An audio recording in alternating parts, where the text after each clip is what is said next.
Now, more than ever, the world needs good government. For centuries and across cultures, good governance has been the foundation of peaceful and prosperous nations. When governments are principled and effective, they earn the trust of citizens and businesses, and attract talent, capital, and investors from around the world. With so many political systems and cultures, how can we measure good government in a fair, neutral, and relevant way? The Chandler Good Government Index is the world's most comprehensive annual index measuring the quality of national governance. It ranks 104 countries from across the globe, or nearly 90% of the world's population. Designed by government practitioners for government practitioners, the CGGI continues to drive honest and practical conversations about why good government matters and how we can achieve it.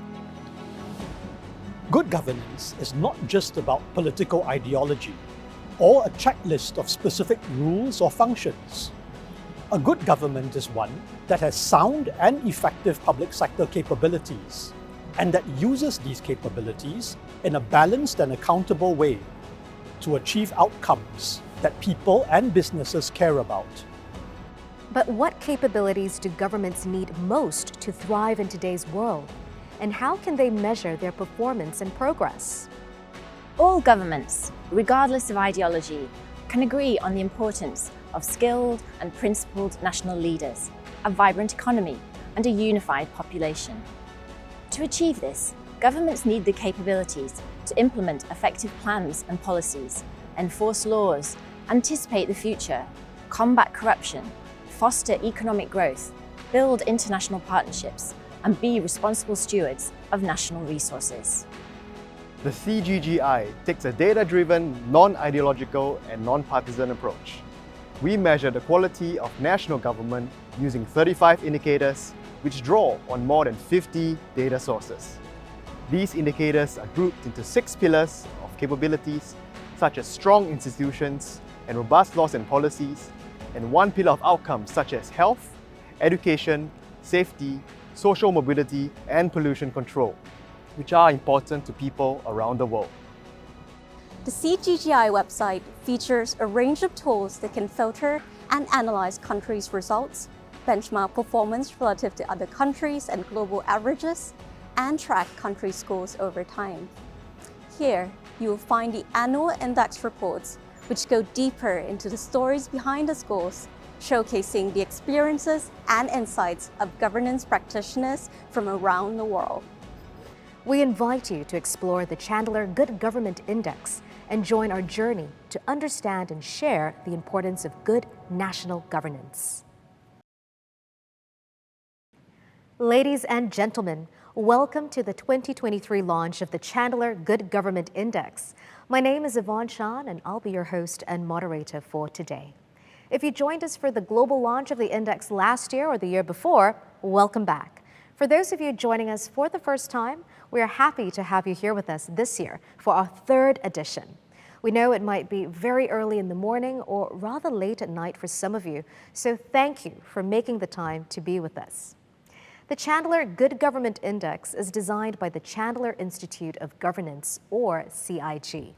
CIG is an international nonprofit organization located here in Singapore that partners with governments worldwide to deliver public sector capabilities and build strong nations. The 2nd edition of our index was reported in over 167 print and online articles across 19 countries. The index has also been cited by various government experts in their op-eds published in prominent media such as CNBC and Nikkei Asia. Beyond the media, we have also seen the CGGI being utilized around the world by government leaders, policymakers, students of public administration, social investors, and business professionals. CIG has continued to engage with governments in multiple countries to share insights from the index and held various dialogues and exchanges with government agencies who wish to use the CGGI as a tool to benchmark their performance. We continue to be guided by our firm belief that good governance matters more than ever, especially in the time of a polycrisis. The 2023 CGGI reinforces our belief that good governments with strong capabilities are more resilient and better at responding to crises and delivering outcomes that people and businesses care about. This year, we set out to examine two key questions. Why does good government matter in a crisis? And what capabilities do governments need to strengthen institutions, boost economic growth, and build inclusive communities, even in times of crises? We're very excited to share the latest results and new insights we've garnered from this year's index, and we look forward to hearing from our distinguished panel of government practitioners and experts a little later, as they share their ideas and thoughts on what they think is the government's role in navigating the polycrisis.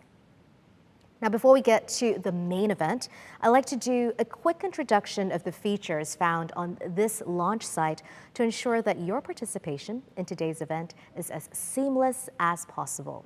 So please feel free to explore the menu bar, where you can find more information about CIG's work and the program for this launch event. We welcome all your questions or comments about the index or about CIG through the chat tab to the right of this video, if you're using a computer. Or you can simply click on the chat icon that's located at the bottom right of your screen on mobile. We will also be inviting you to share your views on a question through the poll tab, which can be found beside the chat tab. Lastly, we would very much like to know, what does good government mean to you? Please share your thoughts with us on the message wall, which can be accessed by selecting Good Government from the menu bar. And with that done, I would like to invite Mr. Wu Wei-Neng, the Executive Director of the Chandler Institute of Governance, and some members of the Index team to tell us more about the CGGI and, of course, share their 2023 results and rankings. Thank you. Welcome to the global launch of the 2023 Chandler Good Government Index.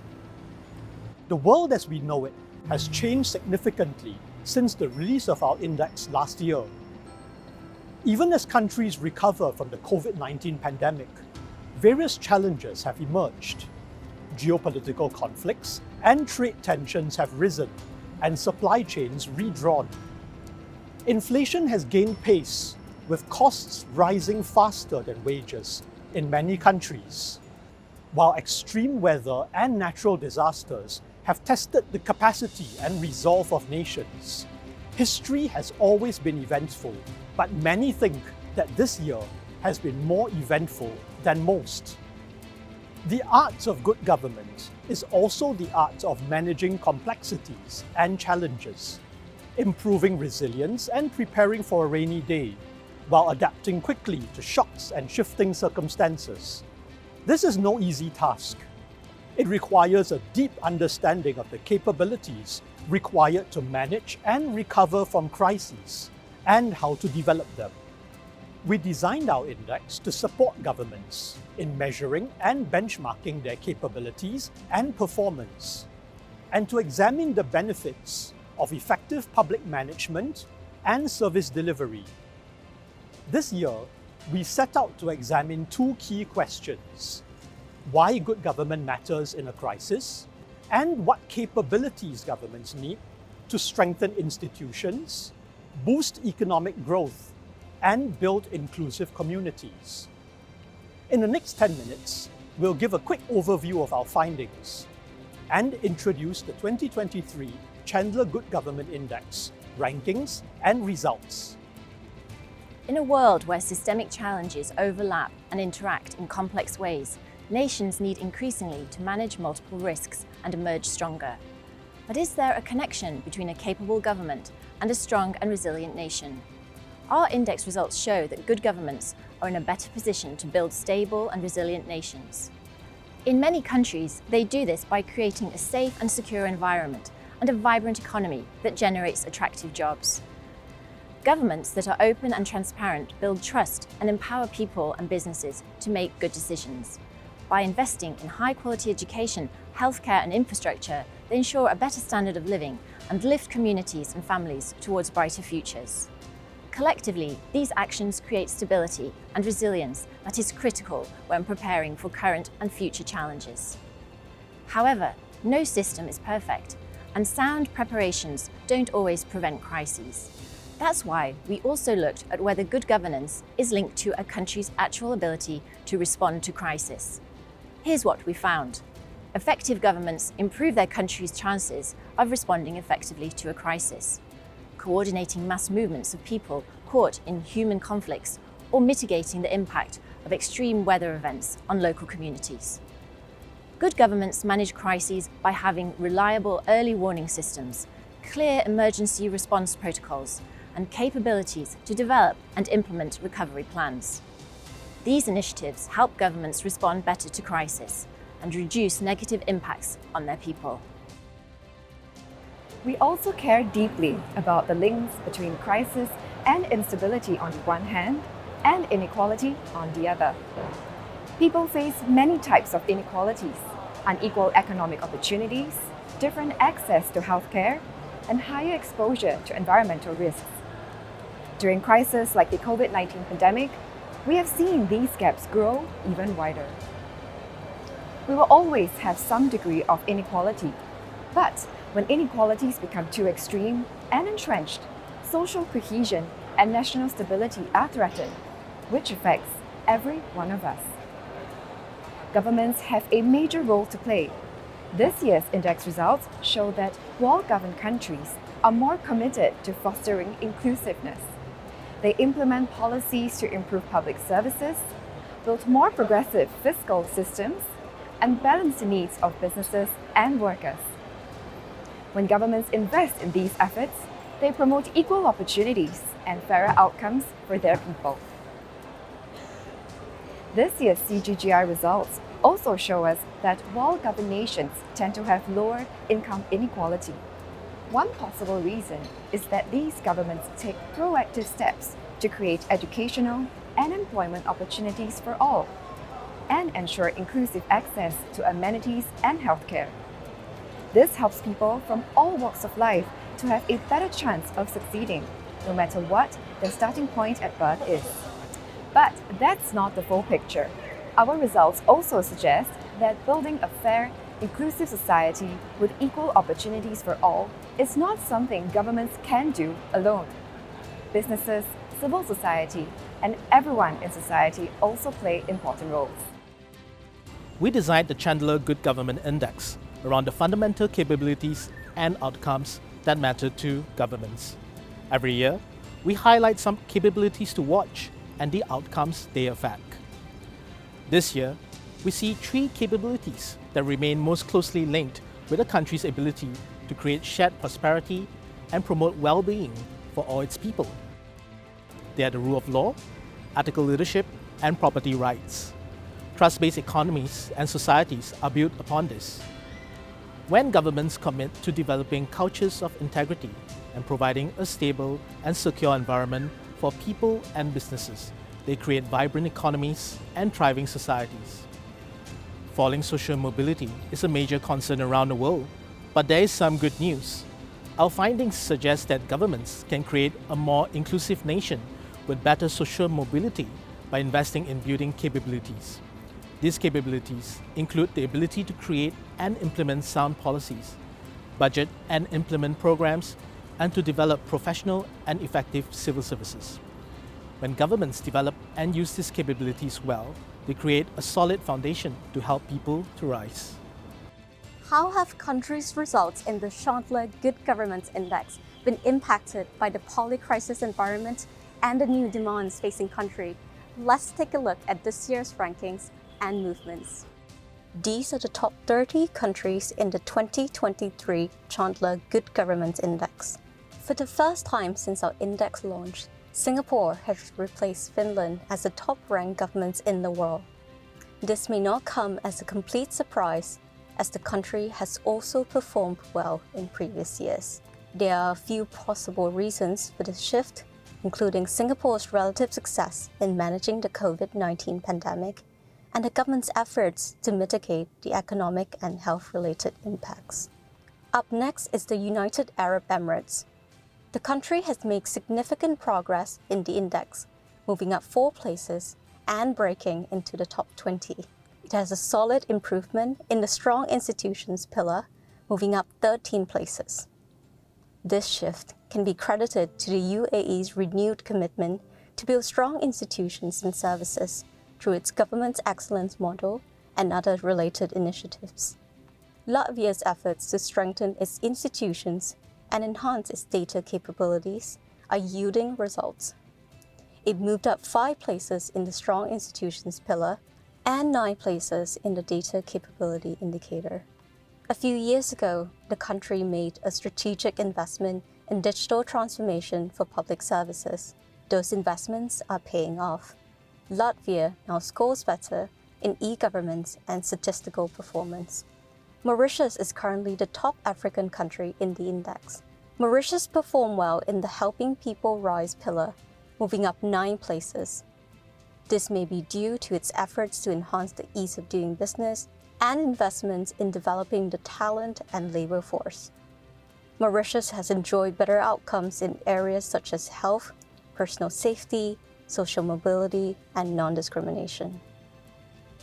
The full range of country scores and rankings has now gone live on our index website. You can find more on these countries and many other practitioner interviews in this year's CGGI report. Our website also hosts a range of useful tools to filter results, benchmark country performance, and track country scores over time.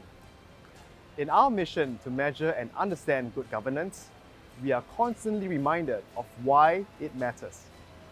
Effective governments supported by principled and capable civil servants create opportunities for citizens and businesses to thrive.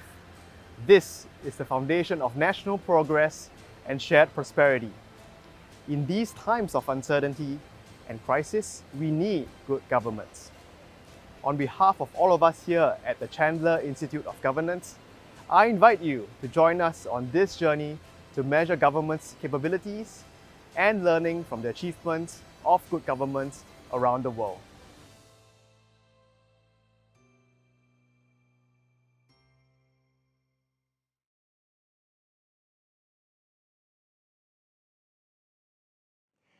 And we are happy to announce that the 2023 results are now live on the Index website. The CGGI report and executive summary is also now available for viewing or downloading. You can find the links to all of these on the resources page of this launch site. Now, we'd like to hear from you, so here's our question.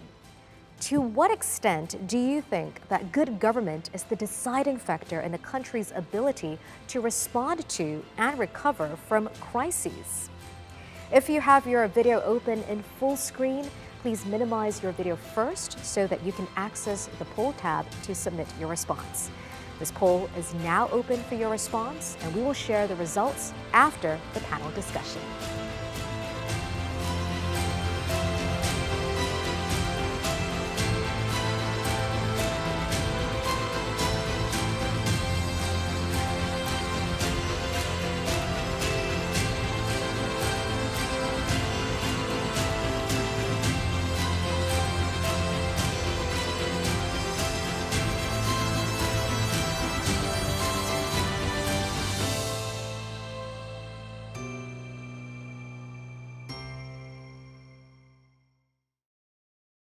The shockwaves of geopolitical tensions, supply chain disruptions, and the pandemic have brought to the forefront a polycrisis, presenting numerous interconnected challenges that governments need to address urgently.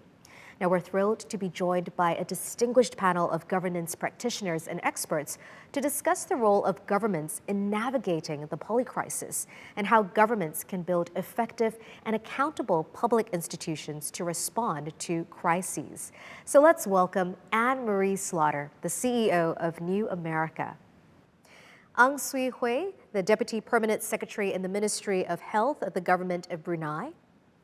Manu Bhaskaran, the partner at Centennial Group International. Melissa Loh, a research fellow at the National University of Singapore's Centre for Nature-Based Climate Solutions.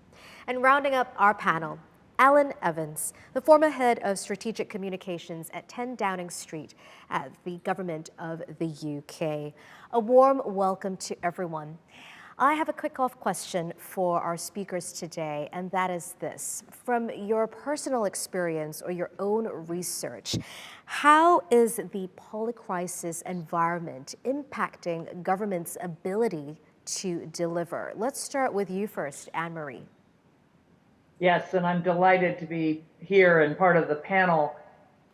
The polycrisis has dramatically weakened the ability of many governments to deliver for their citizens.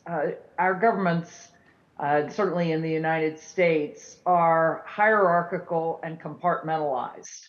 They are exemplified by large buildings where the leaders sit at the top and they cascade downward. And that means they are much better at dealing with individual sets of events. If it's an economic issue, if it's a military issue, if it's a social issue, whereas the polycrisis is the epitome of complexity, of small things creating large impacts, of issues blurring into one another. That requires a multidisciplinary response, and it requires resilience and flexibility, which is exactly what large, hierarchically, bureaucratically organized governments have a hard time responding to. So you're saying delivery hasn't been that great in recent times. It's been difficult, hasn't it, Anne-Marie?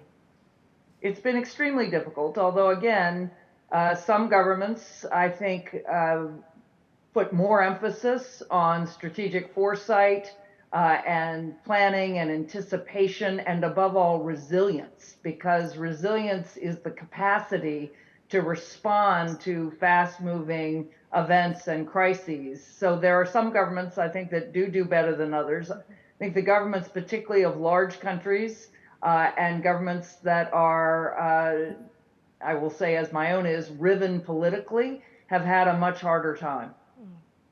Thanks for highlighting that for us, Anne-Marie. Can I pose the same question then to Alan? What are your thoughts on this question? Thank you, and first of all, thank you for inviting me to be on this panel. And I have to say I agree with a lot of what Anne-Marie said. I think the problem, very much from a UK perspective, is that in the polycrisis, government has been slow to respond and has always been behind the curve. This isn't helped by the strengths of social media, but government at times, and particularly government departments, are less well prepared than they should have been for the crisis. They're less able to respond at pace and with certainty, and particularly in some areas such as robust data analysis and knowing actually what's going on. The government, particularly early on, was lacking, and that put the UK government in the polycrisis firmly on the back foot, and we've been catching up ever since. The economic crisis and issues stemming from Ukraine and energy only makes it worse. But I would say speed of response, preparedness, and ability to use and articulate data are the things that strike me about the shortcomings from a UK perspective. Ability to leverage and articulate data. Thank you, Alan. Coming to Manu here in Singapore, can you weigh in on this opening question too? Sure, thank you very much for having me. Looking at it as an economist, polycrisis by its definition means many dimensions to the crisis. And the trouble is that, when you try to combat one element of it, it conflicts with another element. So for instance, right now we have high inflation, but we also have this risk that financial stresses could get out of control. But one requires tightening monetary policy, the other requires maybe easing monetary conditions. How do you get the balance right when you have so much uncertainty, so many uncertain lags in policy? It's difficult.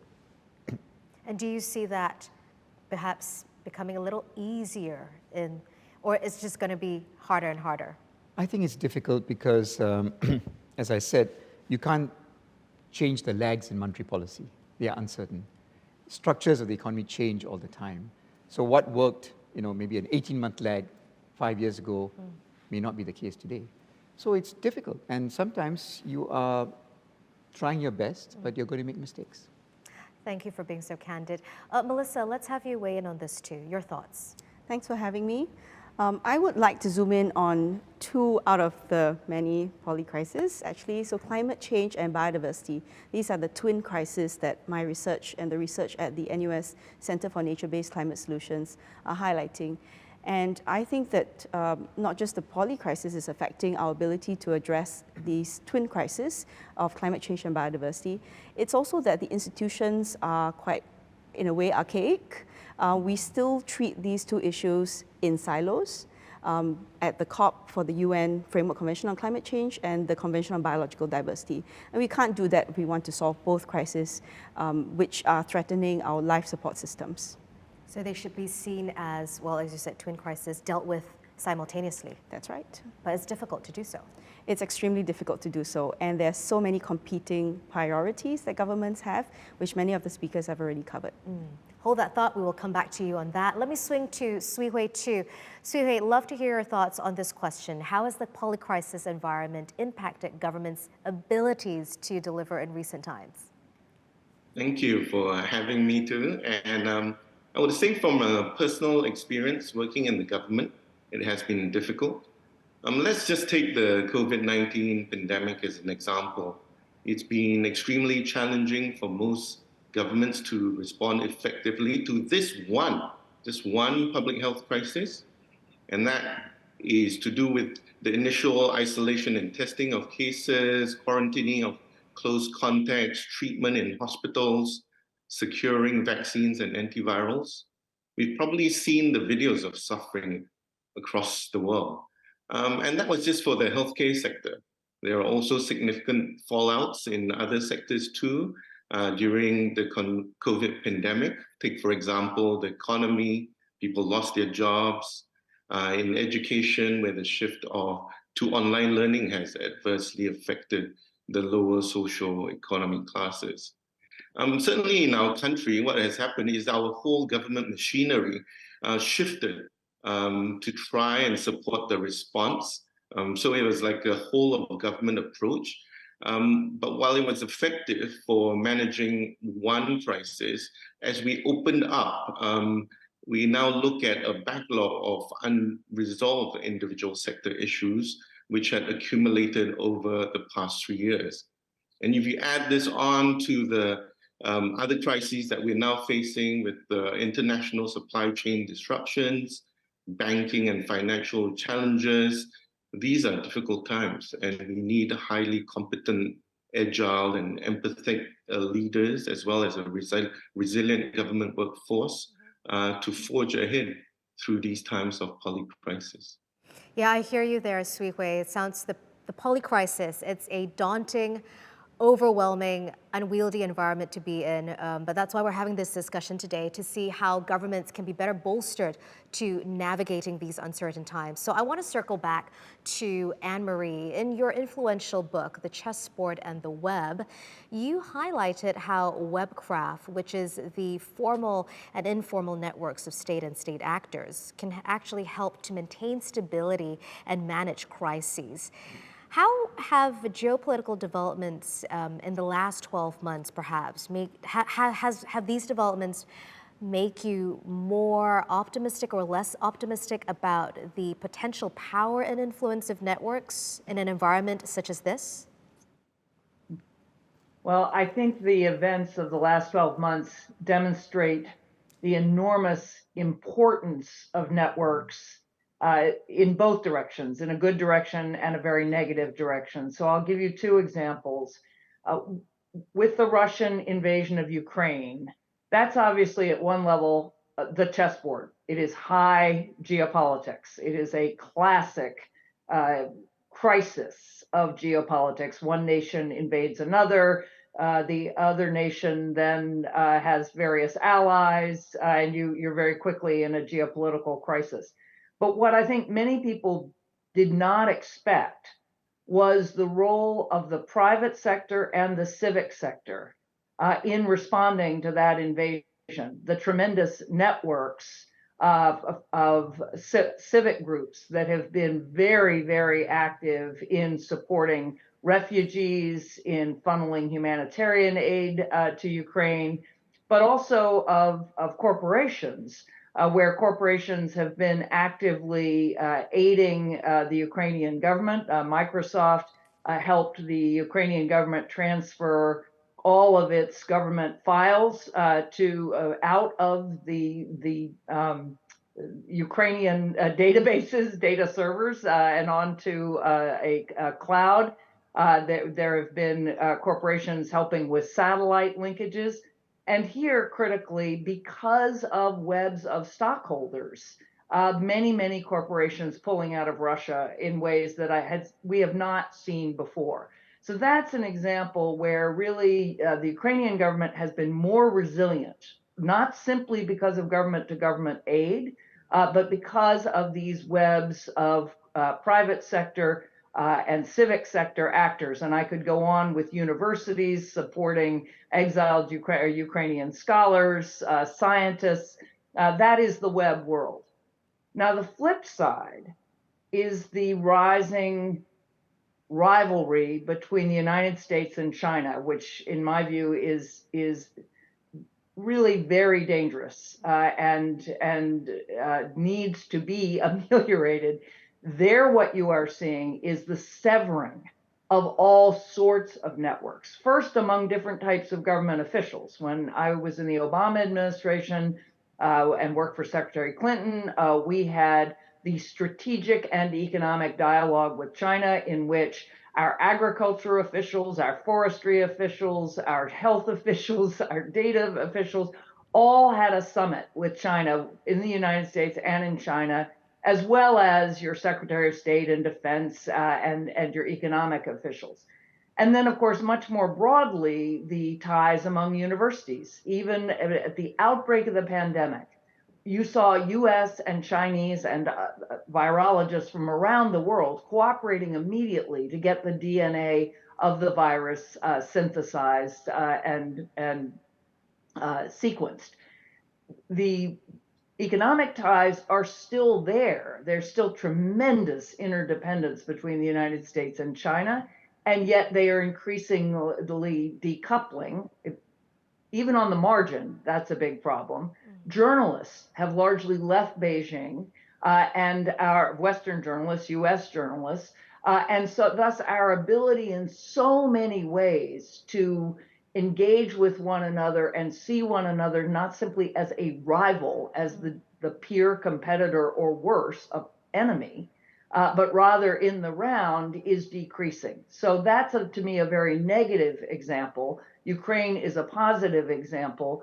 Both signal to me that, as I argue, the web world is just as important as the geopolitical world. It's not one or the other. You have to think of them together, and they intersect in all sorts of complicated but critically important ways. That's a really interesting viewpoint, Anne-Marie, using networks as a linchpin to better understand the dynamics of our evolving world. And just very quickly, from your vantage point, still staying on the flip side of the networks, the negative side then, from your vantage point, watching how this all plays out on the chessboard, which pieces do you think need to be moved immediately within the China-US geopolitical tension field? Well, we need immediate confidence building measures. We need to lower the temperature of the rhetoric, which I say as an American, and I'm well aware that my own Congress and really both parties in my Congress have incentives to ratchet up that rhetoric. But really, on both sides, because both sides have nationalists in their domestic politics, there are advantages to always building up the perception of the foreign enemy. That's a classic way for a government to strengthen its support at home. Both sides need to lower the rhetoric and need to once again start making sure we have a military-to-military dialogue. That is essential. We have had one before, and we had one with the Soviet Union at the height of the Cold War. We're certainly not there. But then equally, I think bringing the tech people and the corporations and scientists and universities back into conversation in ways that at least make sure there are parties in both countries And here the rest of the world can help. The Europeans, the British have a lot to say here, other Europeans, other Asian states, pushing on both countries to say this is very dangerous, the level at which we are, because one accident, you think about the assassination of an archduke in 1914, could plunge the world into nuclear conflict. Thank you, Anne-Marie. In a similar vein, Manu, let me come to you then. What has the past 1 year showed you about the role of governments in managing economic challenges or fallouts? And we're talking about, like you said, multiple crises, supply chain shocks, one after another, persistent inflation, and as you mentioned earlier, financial stressors. Well, there are many lessons. I mean, one thing is, I think, which is underestimated, is the importance of credibility of government institutions. So for instance, if you have a central bank that has built credibility by consistently managing inflation and the exchange rate and so on, it's easier to combat the inflation problem. The second thing is a degree of anticipation, building buffers. You can't wait for the crisis in order to respond. You must have reserves ready to fight the crisis. So whether it is having stockpiles of medications and antivirals or masks or whatever, simple as that, you need to anticipate and build buffers in anticipation of the crisis. Now, then, Manu, another question for you is that in the next 6 to 12 months, what would you think would be the key economic stressor then confronting governments? Actually, there are many danger points, but I think the one I worry about is the financial stresses. We've had the sharpest period of monetary tightening in 40 years. During the last 12, 15 years of ultra-easy monetary policy, very low interest rates, I'm sure there have been all kinds of financial imbalances, speculative excesses that have built up, which will now unwind as interest rates normalize and liquidity tightens. But it's very difficult to tell in advance where these imbalances are and how they will crack. And that makes it difficult for governments to anticipate the problem. So I'm pretty sure that we will have episodes of stress. I just hope that when they happen, they can be managed, as we managed recently in March.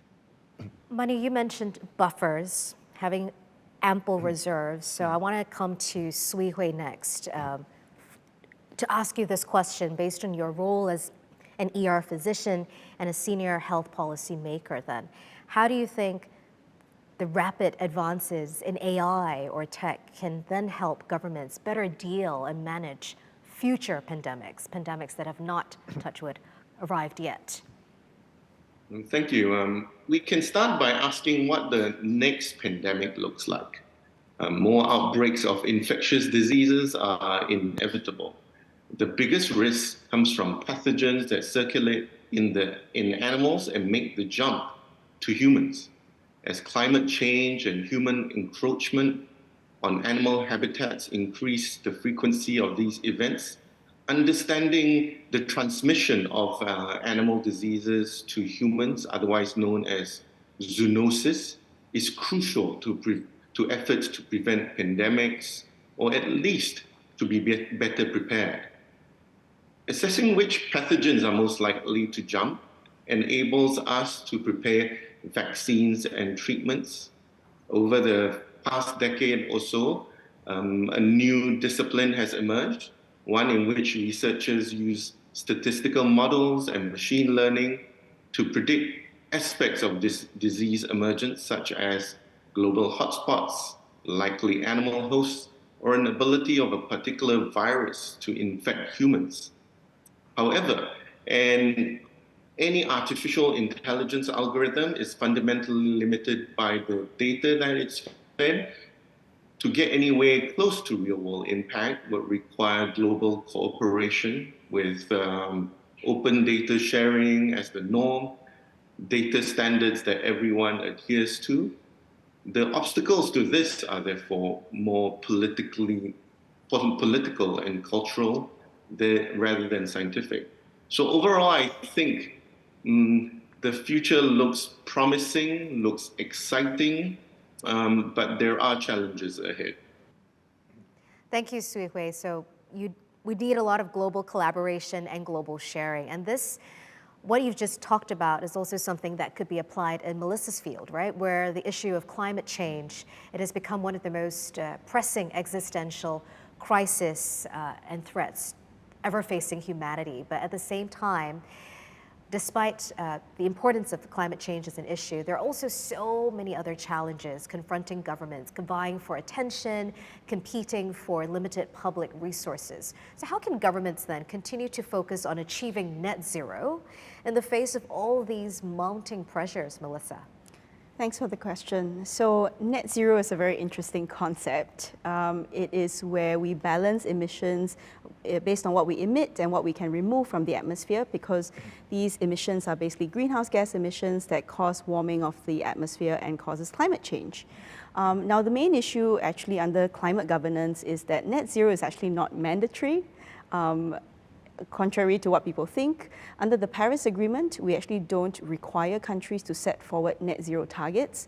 It is what the science says that we must do to prevent runaway climate change. So the Intergovernmental Panel on Climate Change, the science tells us that we must meet net zero by or around 2050 or mid-century. However, the institution of the UN Framework Convention on Climate Change doesn't require countries to do that because it's been multilaterally agreed. And countries have essentially negotiated their way into some form of flexibility in achieving net zero. So the main problem is that it invites countries to submit net zero targets. And at present, unfortunately, we only have 58 countries that have submitted net zero plans, and some of them not even by 2050. So we're in really big trouble. But I think ultimately it is important we recognize that climate change, as you say, is an existential issue. Countries are already on the path to decarbonization. That's a good thing. Many of them have already submitted nationally determined contributions or climate targets. So we are on track to decarbonization, but it's just not at the rate that we need to get to net zero or on a path that keeps us below 1.5 degrees Celsius. So given that you say achieving net zero, it isn't mandatory then. From your research, what do you think is the most pressing climate issue that should be a key priority for many governments today? So of course I want to say biodiversity and nature, but I know for a fact, based on also what our panelists have said, I think energy is really important. And I researched on energy for a big part of my career, and I know for a fact that if we can't solve the energy crisis, we can't solve the climate crisis. So energy transition or pathways to energy transition have to be accelerated immediately. Right. Thank you so much, Melissa. And you know, there's a saying, never waste a crisis. So I want to come to Alan for this one. What do you think of a crisis being an opportunity to catalyze change or set in motion positive public sector reforms? Alan, could you share some examples with us from your time in government? Yes, I can. Thank you again for the question, because it's a very good one. And as you say, one must always look back and try and learn lessons so that in the next crisis you're better prepared. And I think the things that I take out of my experience of government crises are three things. First of all, the speed of response. That is one of the key things with any crisis. If you don't respond at speed, even on the basis of limited information and knowledge, you're in difficulty, particularly if it's got international dimension. Secondly, how good are your systems of response to a crisis? And these are things that can be tested and done by preparation and contingency planning. But I mean things like the overall political management of a crisis, how engaged is your Prime Minister or key ministers or so on and so forth. Secondly, have you got the right people in place with the capacity and capabilities to handle the crisis? Thirdly, have you got the finances to deal with it? And have you got good data to handle whatever you need in the crisis? So these are just basic things which one needs to have to manage a crisis on an ongoing basis. And then finally, I think, which is really important, and the pandemic brought this home, have countries, have nations, nationally and internationally, got access to the best available science, because that is the way to tackle a crisis. And I think one of the best learning points from the pandemic, certainly from a UK perspective, was how in the end, government, academia and business combined to work effectively to develop a scientific response to the crisis. And that was shared in many cases internationally. And it was interesting, Anne-Marie talked as well about US-Chinese collaboration early on. My worry is now whether if we had another pandemic or even an animal disease crisis, whether we'd have the same level of scientific cooperation internationally. So those are my big three takeouts: speed of response, systems to manage the crisis, and best use of science during a crisis. Thank you for those takeaways, Alan. So based on what you've seen and experienced so far then, how prepared do you think the UK is for what's to come next? Well, all I can say is we're better prepared than we used to be. I was heavily involved in the response to the foot and mouth crisis 20 years ago, and we had no method for assessing the veterinary and scientific basis of that disease. Certainly in terms of preparations we made for pandemics and flu pandemics, the country was better prepared, but still we found that we were lacking in many ways.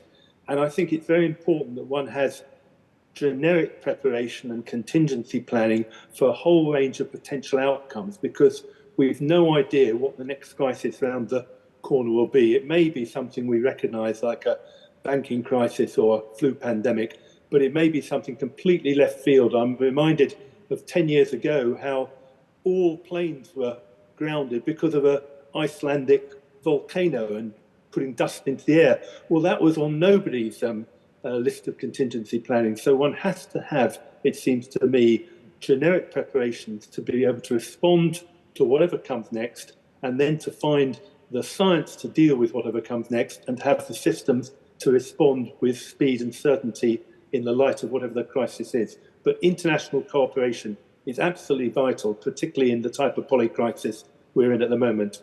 Yeah, international cooperation, and global collaboration. These are the themes that have kept coming up during our discussion today. And Anne-Marie, I saw you nodding really emphatically as Alan was speaking. Would you like to add on to what he said? Well, I was very supportive of his points about data and science and preparedness. So as he says, you cannot know exactly when you will need them and how you will need them, but you can assume that pretty much any crisis, you're going to have to be able to have free data flows in those areas that require global cooperation. So we could call them global public goods, but certainly health data is a critical one. If you think about climate more broadly, you want to think about water, migration, food security. So thinking about, all right, what are the kinds of data we will need depending on the crisis? How can we ensure that we actually have those data flows among many different countries? Because you don't know where the crisis will start, and you don't know how which countries will be necessary to be engaged. But of course, with a pandemic, it's global. So those data flows are critical, and the anticipation of what's coming. And then I strongly agree that we also need to be able to harness the best of our science and of our technology. We are at the dawn of a new technological age with artificial intelligence. Mm-hmm. There's plenty to be worried about. I think about nuclear energy as a good example, where there are pluses, but there are also, of course, horrific possible uses. At the same time, we have to think about how do we use that technology to actually help us address massive amounts of information and data that are moving at light speed. We're going to need artificial intelligence to help us address that. So those 2 points, science, technology, and then integrating those with a government capacity for foresight and data management. Excellent. Thank you, Anne-Marie. Melissa, your thoughts on this one, how technology and AI and all that global sharing of information could come to your remit and help tackle climate issues and challenges better? Yeah, absolutely. I completely agree with both Alan and Anne-Marie in terms of data transparency helps to increase accountability of governments actually when dealing with climate change. Mm-hmm. I think AI and definitely technology to help monitor carbon sinks, for example, around the world, such as forests, is absolutely necessary in this time of crisis. We need to monitor that the forests are not being cut down in places where governments have said that they're not going to cut down these forests, for example. And we can leverage technology in a great way to prevent further biodiversity loss and massive climate destruction. Thank you, Melissa. Now, the Chandler Good Government Index measures national governance qualities across 35 indicators, and of which 26 of them are based on government capabilities. So I would like to invite each of my panelists to choose just one of these capabilities out of the 26, okay, not two, not three, just one, that you think is a key priority for governments to develop or improve so that we can better navigate this polycrisis environment going forward. So, Sui Hui, let me start with you. Which one would you choose?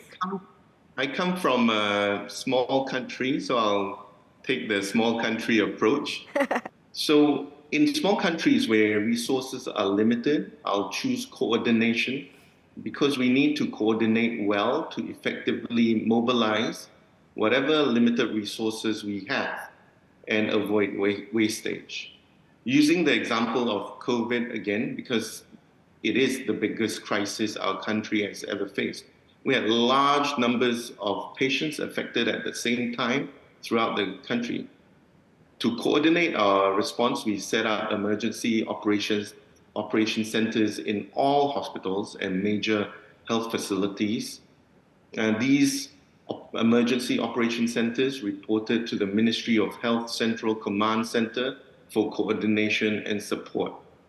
Where Ministry of Health are unable to provide that support, it reached out to the multi-ministry National Coordination Center for COVID-19. And in the end, we received help from the Ministry of Finance to provide us with extra funds to procure personal protective equipment, or PPE, medical equipment, as well as drugs and vaccines. We also reached out to the military for extra medical resources, logistics support, as well as military personnel in disease surveillance. We worked with the private sector and volunteers to set up isolation facilities in hotels. At the end of the day, in a small country like ours, we understand that only by coordinating our work, our efforts, and maximizing our talents can we push through these crises that we face or will be facing. That was so well said. Thank you, Sui Hui. You may be a small country, but very mighty nonetheless. Thank you. Manu, your thoughts then. One capability that you would choose as a key priority, and why? Well, I'm a believer in strong institutions, and within that, I think the most important capability is the quality of the bureaucracy. I think the reality is that we will face more crises like the one we had with the pandemic, where you have to make decisions under extreme uncertainty, but where the payoff for the wrong decision could be very painful. And for that, you need a bureaucracy that is nimble, quick to try different and experiment with different policies and move on to another policy if one doesn't work. You need a combination of skills, including very specific skills, but also the ability to coordinate across different skilled people in order to bring about the best decision. And surely talent would be a key as well. Absolutely vital. Different kinds of diverse talents. So quality of bureaucracy, and underpinning that also diversity of talent. That's right. Thank you, Manu. Alan, your thoughts then. Your key priority to be developed, or capability. Thank you. It's a difficult question just to pick out one, but I've gone for strategic prioritization because in any crisis, I think it's absolutely vital that you are clear about what you do. And somebody once said, I'm not sure who, but if you try and do everything, you end up doing nothing. And leaders have got to it seems to me, set a clear set of what are our strategic priorities. And the one thing I'd add to that is actually effective communication of those priorities, because it's no good if you can't tell people what you're doing and why. And I think sometimes too often we ignore the fact that the individual out there in the country, in the town, the countryside, want to know what's going on and why. And particularly at the moment with the world of the web and social media, it's very easy for them sometimes to find other explanations. So it's very important, indeed it's incumbent on governments and on leaders to explain what are their strategic priorities and why are they handling the crisis as they are. And I think that looking at the CGGI, as I did in preparation for this, it really does bring out the importance of good governance in responding to crises. And that's why I think strategic priorities are one of the top things for me. Yeah, absolutely. I couldn't agree more. Strategic prioritization with effective communication. Thank you, Alan. Melissa. Well, I have to choose robust laws and policies. I think in particular, transparency is really important. In a time of climate crisis, we must hold our governments to account, particularly to their NDCs or nationally determined contributions. And because these targets are set out by countries themselves, it's important that we hold them to account by tracking progress. And we can only do that through transparency regulations, putting in place data collection requirements. Line agencies have to have capabilities to do this.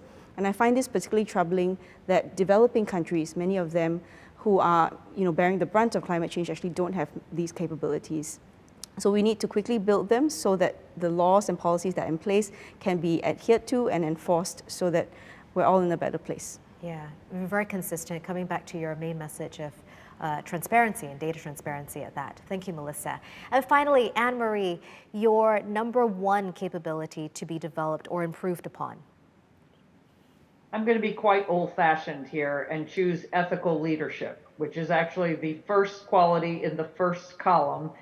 But I think it's hugely important. And with all of our emphasis on data and interdependence and bureaucracy and all the mechanics of government, we don't always emphasize the character of leaders. And indeed, it's very out of fashion to think that particular individuals can make that much of a difference. But we need leaders who hold themselves to a higher standard than what is politically expedient. That's particularly important in crises because one thing we know is that leaders have to admit what they know and what they don't know and when they failed. To build on what Alan said earlier, where there has to be very quick response, often on limited information. But that then information will change and that first response may not be right or maybe only partially right. And an ethical leader tells her constituents, tells her people, yes, we thought this, but we were wrong. We're now going to do that. That helps build trust. It's hard to do in a world of constant spin and dis and misinformation. But a leader has the responsibility to set an anchor for her country and to have, again, a sense of personal integrity that transcends political allegiance. So I would put my chips down on, if I have to choose one of 26, I'm going to go with ethical leadership. Do you have an example of a leader who illustrates that ethical leadership that you just highlighted for us? Or it could be a previous administration or a current one. Yes, I would love to find, well, I will say Jacinda Ardern, because I think she did do exactly this in New Zealand, and she has been very transparent about what she could do, what she couldn't do, when she failed, and indeed even in her resignation, being very transparently human, and yet she also had the confidence and presence to lead, because it can't all be about humility and admission of error. That needs to be combined with strength and confidence. But I think she did put those things together in a very ethical way. I couldn't agree more too. Thank you so much, Anne-Marie. That was a fantastic example, and Jacinda Ardern is also someone I admire greatly. So I want to thank each of our panelists, our distinguished speakers tonight, for sharing your insights on how governments can better navigate the polycrisis environment.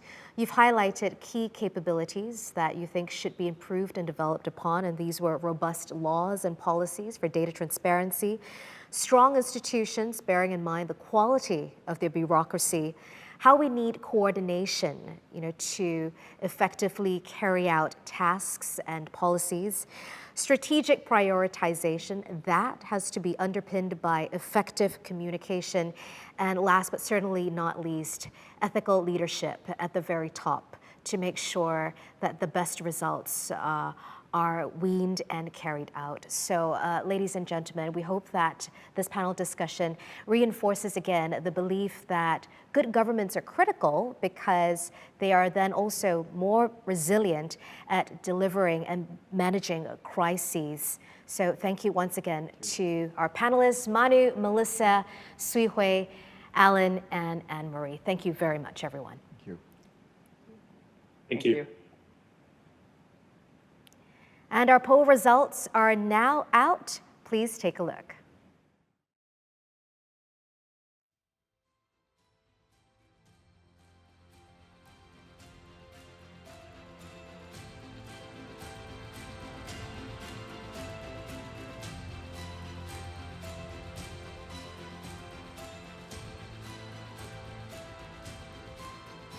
Ladies and gentlemen, our panelists today have shown us that good governance matters in challenging times and certainly during a polycrisis. The capabilities and skills that effective governments rely on in times of crisis are often the products of decisions made well before any crisis strikes. Thus, while the priorities may change during a crisis, the principles of good government remain the same, such as maintaining a focus on excellent service delivery, maintaining integrity and accountability, engaging and communicating with key stakeholders. It's important that governments have a practical and relevant tool focused on capabilities to benchmark and assess their performance and identify opportunities for progress. We invite you to further explore the data and results on the CGGI website. If you would like to read an in-depth analysis of the index methodology and results, you will find the CGGI report useful. You can find these items on the resources page on this launch site. Please do also share your thoughts on what good government means to you. Leave us a note on the Good Government page on this launch site. We'd love to hear from you. And once again, we want to thank you for joining us for the 2023 global launch of the Chandler Good Government Index. We look forward to working with you to support and build more effective and trusted governance around the world. We will see you next year. Till then, take care and goodbye.